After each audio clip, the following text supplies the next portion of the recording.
नमस्कार दोस्तों, स्वागत है आपका एक बार फिर से आपके अपने YouTube चैनल कंपटीशन प्रिपरेशन पे। दोस्तों, इस वीडियो में हम बात करने वाले हैं कि डेली का जो रूटीन है वो क्या होना चाहिए, यानी डेली का शेड्यूल क्या होना चाहिए अगर आप एसएससी सीजीएल सीएचएसएल या सीपीओ एग्जाम की तैयारी कर रहे हैं। इसमें हम उनके लिए भी बात करेंगे जो अभी बिगिनर्स हैं, यानी जो अभी नए नए आए हैं, उनके लिए भी बात करेंगे जो वेटरन्स हैं, यानी जिन्होंने एक आध अटेम्प्ट दे लिया है, और उनके लिए भी बात करेंगे जो पार्ट टाइम जॉब या प्राइवेट सेक्टर या गवर्नमेंट सेक्टर में ऑलरेडी वर्किंग है और उनको उसके साथ ही पढ़ाई मैनेज करके एसएससी क्रैक करना है। इस वीडियो को मैं दो पार्ट में डिवाइड करूंगा। पहला पार्ट उनके लिए होगा जो वेटरन्स हैं और जो ऑलरेडी वर्किंग है, प्राइवेट सेक्टर में या गवर्नमेंट सेक्टर। अगर वीडियो पसंद आएगी तो वीडियो को लाइक कर लेना। बुक लिस्ट वाली वीडियो मैंने पहले ही शेयर कर दी है। स्ट्रेटजी क्या होनी चाहिए पढ़ने की वो भी शेयर कर दी है। मेरी जर्नी क्या है, मतलब क्या रही है, कितने समय में मेरा ऑल इंडिया रैंक 429 सीजीएल 18 में आया, मुझे SONCSS कैसे मिली, ये सारी वीडियोज आपको मिल चुकी है। जब मोटिवेशन की कमी लगे तो आप अपने ही चैनल पर देख सकते हैं, ठीक है। और स्टडी रिलेटेड जितना प्रीवियस ईयर पेपर है मैंने ऑलरेडी सॉल्व करवा रखा है, आप जाके प्लेलिस्ट चेक कर लीजिएगा। तो चलिए स्टार्ट करते हैं। देखिए, सबसे पहले आपको मैं कुछ चीज़ें बता दे रहा हूँ। अगर आप एसएससी की प्रिपरेशन कर रहे हैं, चाहे सीजीएल, चाहे सीएचएसएल, चाहे सीपीओ, चाहे एमटीएस, किसी की भी, तो आप ये मान के चलिए मिनिमम 6 आवर्स डिवोट करना ही करना है। अगर आप एवरेज या एबव एवरेज स्टूडेंट हैं तो। अगर आप एवरेज हैं, आप बहुत अच्छे नहीं भी हैं पढ़ने में, 6 घंटे से काम हो जाएगा। अब अगर आप बिलो एवरेज हैं तो आप अपने वीक सब्जेक्ट को, जैसे आपका मान लो 2 सेक्शन वीक है, तो उसके लिए मैं अलग से बता दूंगा कि आप इतना इतना आवर्स उस पर डिवोट करिए, या आप जितना पढ़ पाएं। ये मिनिमम मैं बताऊंगा कि मिनिमम इतना पढ़ना है। उसके बाद अगर आप कोई कहे 10 घंटे में पढ़ सकता हूं तो बिल्कुल आप पढ़ सकते हैं, लेकिन ध्यान रखिए मिनिमम 6 आवर्स अ डे आपको पढ़ना है। ये वीक में 6 दिन का प्लान होगा। 7वें दिन आप रिलैक्स कर सकते हैं, रिवाइज कर सकते हैं, या अगर आप मॉक्स देने के शौकीन हैं या मॉक्स देने की आदत है तो आप दे सकते हैं। लेकिन डेली मॉक्स अभी मैं सजेस्ट नहीं करूंगा, बिगिनर से उनके लिए तो कतई नहीं, ठीक है। तो चलिए स्टार्ट करते हैं। देखो, दिन को 2 पार्ट में डिवाइड करिए। जैसा मैं करता था, मैं अपनी स्ट्रेटजी भी इसमें शेयर करूंगा, मेरा डेली प्लान क्या होता था। लेकिन मैं ये जरूर कहूंगा कि ये केवल और केवल मेरी डेली स्ट्रेटजी या मेरा डेली का रूटीन नहीं है, क्योंकि मुझे लगता है कि मेरा और आपका स्ट्रेंथ और वीकनेस अलग अलग हो सकता है। हो सकता है मुझे कोई और चीज़ टफ लगती हो, मैं किसी और चीज़ में टाइम देता हूँ, आप किसी और चीज़ में देते हो। लेकिन बस ये है कि इसमें मेरा और कई सारे साथियों का मेरे अनुभव है जिसके आधार पर यह बनाया गया। देखो, डे को 2 पार्ट में आपने डिवाइड कर लिया, प्री लंच और पोस्ट लंच, यानी लंच करने से पहले और लंच करने के बाद। अब आपको डिसाइड करना है, हो सकता है आप रात में ज़्यादा पढ़ पाते हो सकता है आप दिन में ज़्यादा पढ़ पाते हो सकता है आप अर्ली इन द मॉर्निंग उठते हो सकता है आप 10-11 बजे उठते हो। तो वो आप पे डिपेंड करता है। आप अपने हिसाब से, मतलब आप जिस हिसाब से चल रहे हैं, आप उसमें भी चेंजेस लाने की कोई ज़रूरत नहीं कि आप, मैं कहूँ 6 बजे उठो या आपसे मैं कहूँ 10 बजे उठो। मैं ये नहीं कहूँगा आपसे कि आप दिन में पढ़ो या रात में पढ़ो। आप जब भी पढ़ पाते हो, कंसंट्रेशन जब फुल रहती हो, जब भी आपके पास समय रहता हो फ्री टाइम, उसकी बात कर रहे हैं, ठीक है। तो आपको क्या काम करना है, आपको प्री लंच क्या पढ़ना है। आप ध्यान रखिएगा कि जब आप सो के उठते हो, आप फ्रेश होते हो, आप थोड़ा सा ब्रेकफास्ट वगैरह करते हो, उसके बाद आपका दिमाग सबसे बेस्ट तरीके से एक्टिव होता है और सबसे बेस्ट वर्क करता है।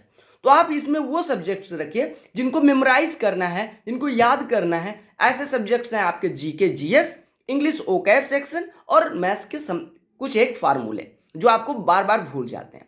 आपको क्या काम करना है, जीके और जीएस जो सेक्शन है उसको सुबह रख सकते हैं, मतलब जब आप जल्दी उठते हैं, जब आप उठते हो उसके बाद वाला सेक्शन। लेकिन अगर आप जीके जीएस को इंग्लिश के साथ रखेंगे तो दोनों लर्न करने वाली चीज़ें मतलब एक साथ आ जाएंगी और फिर आप बोर हो सकते हो। तो मैं ज़रूर कहूँगा कि जीके जीएस और इंग्लिश ज़रूर सुबह रखें। लेकिन सबसे इंपॉर्टेंट चीज़ जो है, जैसे जीके जीएस आपने पढ़ा, आपको ये पता होना चाहिए कि मिनिमम सीटिंग आपकी 1 आवर या 45 मिनट्स की होनी चाहिए। इससे कम की सीटिंग नहीं कि 20 मिनट पढ़ लिया फिर उठे 20 मिनट पढ़ लिया। मिनिमम 45 आवर्स आपकी सीटिंग होनी चाहिए। इससे आपकी एग्जाम हॉल में बैठने की भी प्रैक्टिस हो जाती है। तो आप ये कोशिश करिएगा कि जैसे 45 मिनट जीके या जीएस पढ़ा आपने, आप उठे, नाश्ता वास्ता किया, फिर आप बैठे हैं पढ़ने, मान लो 8 बज रहे हैं सुबह के, मैं अपना बता रहा हूँ कि 8 बज रहे हैं। उसके बाद आप उठे, आपने 45 मिनट जीके या जीएस पढ़ा, उसके बाद आपको 10 मिनट का ब्रेक देना है। 10 मिनट ब्रेक के बाद, तो 15 मिनट का आपने ब्रेक दे लिया। उसके ब्रेक में आप कुछ भी कर सकते हैं, म्यूजिक सुन सकते हैं या जो भी आपको पसंद है वो कर सकते हैं। उसके बाद आपने दूसरा सीटिंग, मतलब दूसरी सीटिंग में आपको ये मान के चलना है कि जीके जीएस को 1 से 1.5 घंटे से ज़्यादा समय नहीं देना है। अगर आपका बहुत ज़्यादा वीक है तब आप इसको बढ़ाइएगा, अदरवाइज 1 से 1.5 घंटे में जीके अगर 6 महीने पढ़ते हैं जीके जीएस तो वो हो जाएगा आपका। करंट अफेयर में अभी और जोड़ दूंगा आधे घंटे के लिए, तो आपका टोटल 2 घंटे का समय हो जाएगा जीके जीएस और करंट अफेयर का मिला के। तो आप 2 घंटे अगर दिन में देते हैं 6 महीने तक तो आपका मोर देन एनफ जीके तैयार हो जाएगा और 40 मार्क्स तक आप आराम से पा जाएंगे। और 50 कोई ज़रूरत नहीं है कि 50 ही पाएँ, ठीक है। अब 50 लक पे भी डिपेंड करेगा। तो आपको 45 मिनट की सीटिंग रखनी है, फिर 10 मिनट ब्रेक ले लिया, म्यूजिक व्यूजिक कुछ भी सुन लिया या कुछ खा पी लिया थोड़ा सा, क्योंकि एनर्जेटिक रहेंगे तो ज़्यादा अच्छे से वर्क कर पाएंगे। फिर सेकंड सीटिंग में बैठे, फिर 45 मिनट पढ़ के हटा दिया।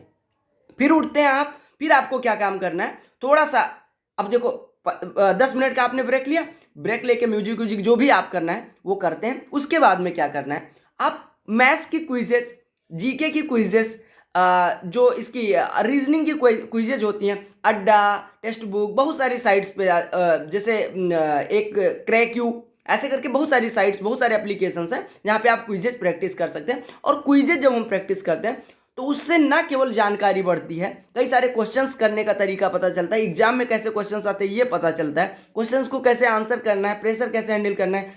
केवल और केवल यही नहीं सीखते, बल्कि हमारा माइंड जो है वो एक बार फिर से रिफ्रेश हो जाता है, क्योंकि क्विजेस की तरह या हम जब फ़ोन का सहारा लेते हैं तो हमें थोड़ा सा रिफ्रेश ज़्यादा, मतलब ज़्यादा तेज़ी से होता है। तो आपने पढ़ाई भी कर ली वो 10 15 20 मिनट और आप रिफ्रेश भी हो गए। अब आप उठ जाइए, आपने 2 घंटे पढ़ लिया जीके जीएस और क्विजेस, काम खत्म हो गया, 2 घंटे हो गए, मतलब 1 1.5 घंटे वो और 10-20 मिनट क्विजेस। अब आपके पास जो टाइम है उसमें आपको ऐसा रखना है कि 3.5 घंटे प्री लंच और 3-3.5 घंटे पोस्ट लंच डिवाइड करना है। अब आपके पास बचे 1.5 घंटे, मान लो 1.5 आपने पढ़ लिया, 1.5 घंटे आपके पास बचे। अब इसमें आपको क्या काम करना है, इंग्लिश का वोकैब सेक्शन, जब आप फ्रेश हो गए उसके बाद फिर से बैठते हैं तो इंग्लिश का वोकैब सेक्शन जैसे ईडियम्स हो गए, वन वर्ड हो गया, सिनो हो गया, एंटो, ये सब पढ़ लेना है। इसको ऐसे पढ़ना है, ऐसे नहीं कि 10 पढ़ रहे हैं रटे जा रहे हैं, ऐसे नहीं पढ़ना। आपको ऐसे टारगेट सेट करो कि 20 ईडियम्स, 20 वन वर्ड, 20 सिनो, 20 एंटो रोज पढ़ना है। आप पढ़े, कल जब आए तो इसको 20 को रिवाइज जरूर करें। इससे क्या होगा, डेली डेली पलटते पलटते पलटते क्या हो जाएगा, आपको वो सारी चीज़ें याद हो जाएंगी। ऐसे रटना नहीं है, आप बार बार पढ़ें, बार बार पढ़ें। और मेरी आदत थी, मैं पढ़ता था उसके बाद लिखता था, उन चीज़ों को ऐसे बंद कर देता, मैं लिखता था। तो आप भी ऐसा फॉलो कर सकते हैं। तो ये हो गया इंग्लिश सेक्शन और मैथ सेक्शन आपका हो गया। अब आपको उसको साइड लगाना है, आप लंच करिए, आराम करिए। उसके बाद जब पोस्ट लंच हम आते हैं, खाना खाने के बाद, आराम करने के बाद, तो उसी समय आप न्यूज़पेपर पढ़ना चाहते हैं न्यूज़पेपर पढ़ सकते हैं। अदरवाइज अगर आप करंट अफेयर्स की वीडियोज यूट्यूब वगैरह का सहारा लेना चाहते हैं तो ले सकते हैं, आधे घंटे ज़्यादा नहीं। अगर आप आधे घंटे से ज़्यादा, ये 45 मिनट से ज़्यादा न्यूज़पेपर को दे रहे हैं तो आपका टाइम किल हो रहा है, कोई ज़रूरत नहीं। आप 6 घंटे मैनेज करने, अगर 6 घंटे केवल पढ़ रहे हैं तो आधे घंटे 35 मिनट से ज़्यादा या 45 मिनट से ज़्यादा नहीं दे सकते न्यूज़पेपर को, ये विशेष ध्यान रखना है। आपने करंट अफेयर कर लिया, तो सुबह आपने जीके जीएस पढ़ा था और इधर करंट अफेयर, वो आपका सेक्शन खत्म हो गया। इंग्लिश ओकैब आपने पढ़ लिया। अब हमारे पास 3 सेक्शंस बचते हैं, रीजनिंग, इंग्लिश ग्रामर और मैथमेटिक्स। हम पोस्ट लंच आते हैं, उसके बाद में हमारा माइंड फिर फ्रेश है। अब माइंड फ्रेश है तो आप क्या पढ़ सकते हो, इंग्लिश आपने पढ़ लिया तो इंग्लिश के लिए तुरंत दिमाग एक्टिव नहीं होगा, आप मैथ्स उठाओ, मैथ्स पढ़ो। और मैथ्स की प्रॉपर सीटिंग 1 घंटे की रखो, जैसे 45 मिनट और सबके लिए रख रहे हो, मैथ्स में सिंगल सीटिंग मिनिमम 1 घंटे की रखो। और अगर 2 घंटे की कर पाते हो तो बहुत अच्छी बात है। आपने 1 घंटे करी, 5 मिनट का रेस्ट, फिर 1 घंटे, तो 2 घंटे आपका मैथ्स हो गया, 2 घंटे आपका मैथ्स हो गया। आपने 3 घंटे सुबह पढ़ा था, 2 घंटे ये हो गया, 5 घंटे हो गया, और आधे घंटे करंट अफेयर, जब भी आप दिन में पढ़ सकते हो ये पढ़ लिया। अब आपके पास बच रहा है 1 घंटे या 1.5 घंटे।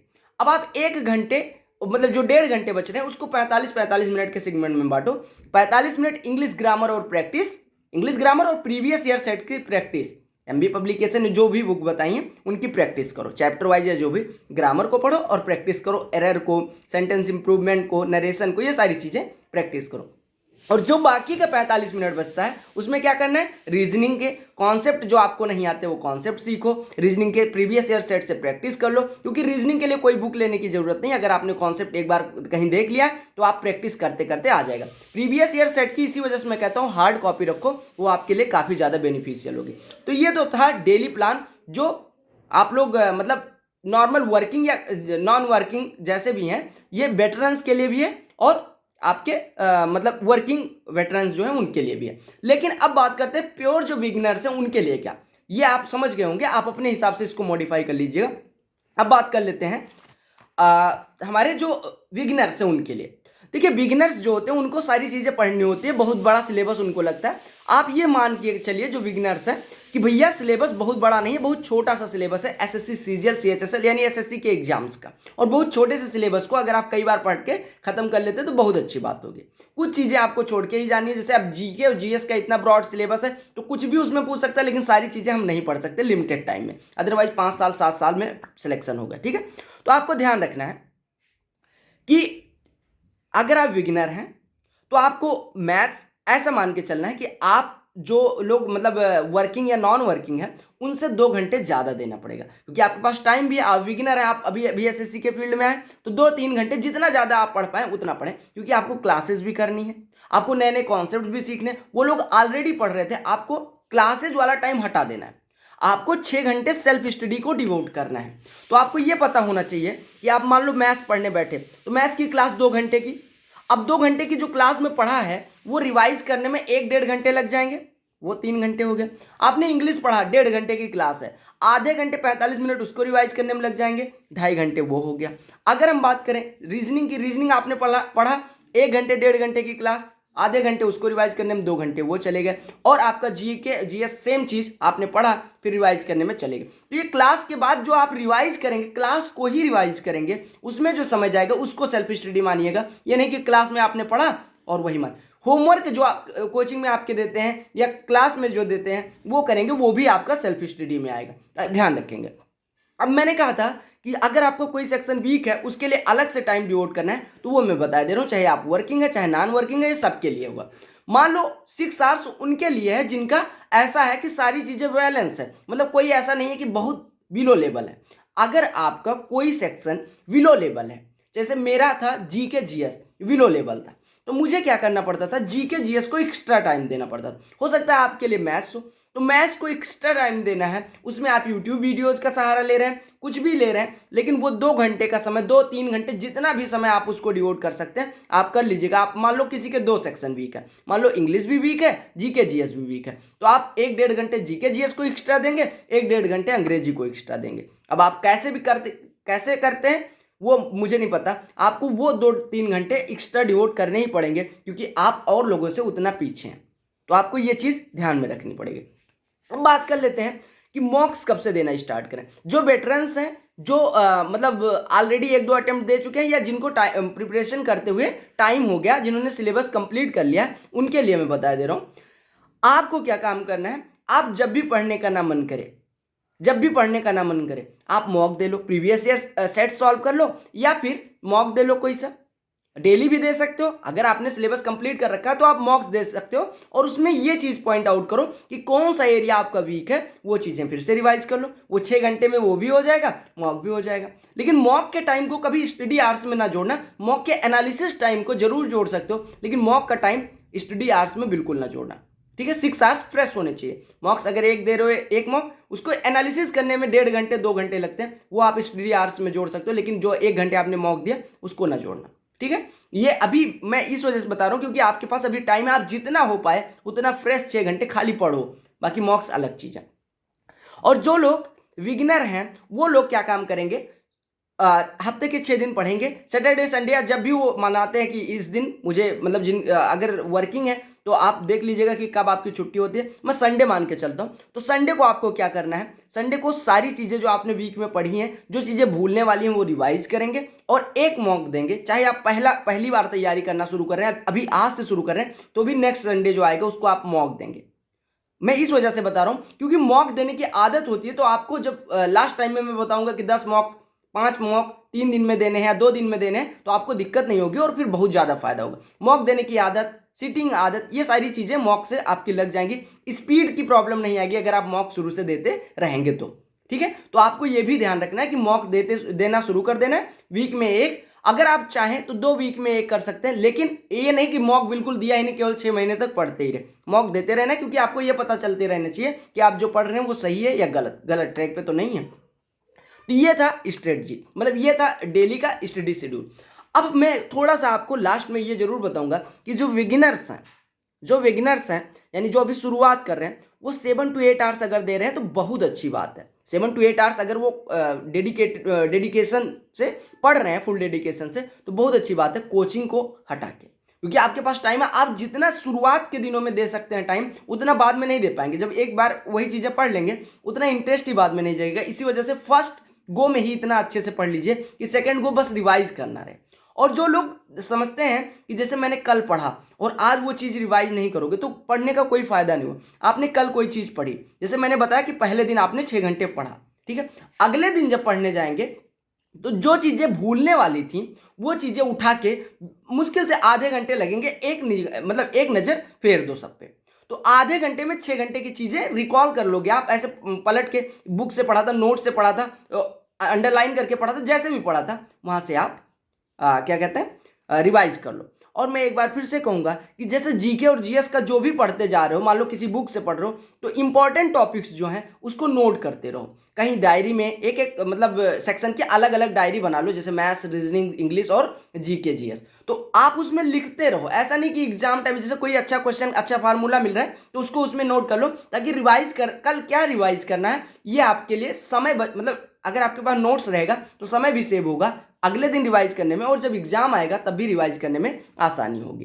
तो ये चीज़ें अगर आप फॉलो करते हो, इस ढंग से पढ़ते हो, तो आपका सिलेक्शन जरूर होगा। बुक लिस्ट मैंने शेयर कर दी है, मेरी स्ट्रेटजी क्या है और जो मैंने आप लोगों के लिए बताया कि ऐसी स्ट्रेटजी होनी चाहिए, वो भी आप जाके देख सकते हो। अगर चैनल पे नए हो तो आप प्रीवियस ईयर टॉपिक वाइज मैंने सोल्यूशन करवाया, CHSL, CGL, CPO, CGL mains, सबका शिफ्ट वाइज, टॉपिक वाइज मैंने कंपाइल करके सोल्यूशन करवा दिया है। टेलीग्राम चैनल पे PDF भी शेयर कर दिया, तो टेलीग्राम चैनल से भी जरूर जुड़ो।